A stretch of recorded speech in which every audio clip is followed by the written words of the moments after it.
له ډنمارک څخه د افغان غږ د راډیو تلویزیون قدرمنو اوریدونکو ګران لیدونکو سلامونه او احترام.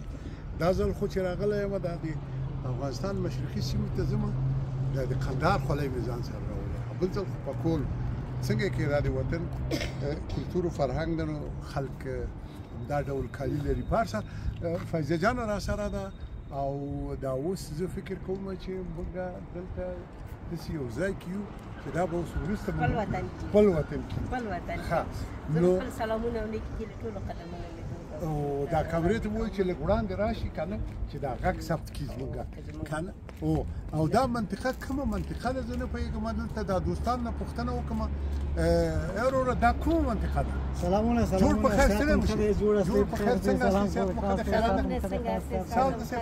شکر تاسو خو اوله خو ځان راوکړو. عبدالله خادم د کونړ ولایت منګل ولسوالۍ اوسېدونکی فعلا په کابل کې نهمه ناحیه څلورمه کې.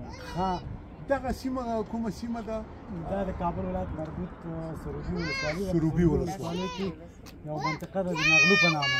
دا د نغلو منطقه ده د سروبي ولسوالۍ مربوط ده. قومونه اکثره پښتانه وو. دا هغه ځایونه چې د زراعتي ځمکې په دې د نغلو په دې بند برق کې تللي دي. هغه په عوض کې په جلال آباد کې د خلکو ته ځمکې ورکړي دي او بعضې خلک چې د دې منطقي خلکو هغوی د غره لمنو کې ځان ته ځایونه جوړ کړي، همدلته میشت دي. نو هغه معلومیږي چې هغه کورونه قومونه قبیلې دا همدا دي. ښه نو فایزه جانې څنګه قصه ده؟ ډنمارک نه راغلې دلته؟ ډېره زیات خوشحاله یم. نو لامل یې څه ده چې ولې خوشحاله یې؟ لامل یې دا دی چې بیا خپل هېواد ته راغلم، خپل خلک مې ولیدل، خپل دغه غرونه مې ولیدل، دښتې مې ولیدلې، اوبه مې ولیدلې، یادونه د وطن دې تازه کړل. بس څه درته ووایم نو څنګه ماشومتوب مې را په یاد شولو، خپله تیر ژوند چې موږ دلته تیر کړی و او بل د دنیا په سر چې وګرځې د خپل هېواد غوندې به بل ښکلی هېواد پیدا نه شي. خو نو بې ځایه خو یې نه دي ویلي چې خپل وطن و ګل وطن جنت نشان ګلان پکې کرم ډېر الله د ودود صاحب تاسو فقط دا کمره لږ اخوا وګرځوئ، فقط دغه یو دیدن انسان ته نوی ژوند بخي. همداسې ده. بس ستاسو امر به په ځای کو. این دیگه شنونده ها و بیننده عزیز، فایزه جان مسئول رادیو تلویزیون صدای افغان از دنمارک فعلا در ولسوالی سروبی است.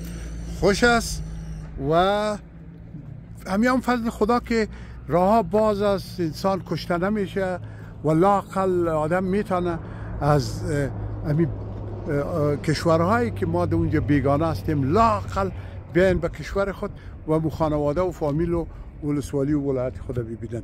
بسیار زیاد تشکر شنونده های عزیز و بیننده عزیز که با ما بودین. انشالله فایزه جان نو که پیغامونم درلودل دوستان سره به شریکو. حتما ولې نه ریشه هیواد ول خپل هیواد ته ریشه ملتش به جنت. واقعا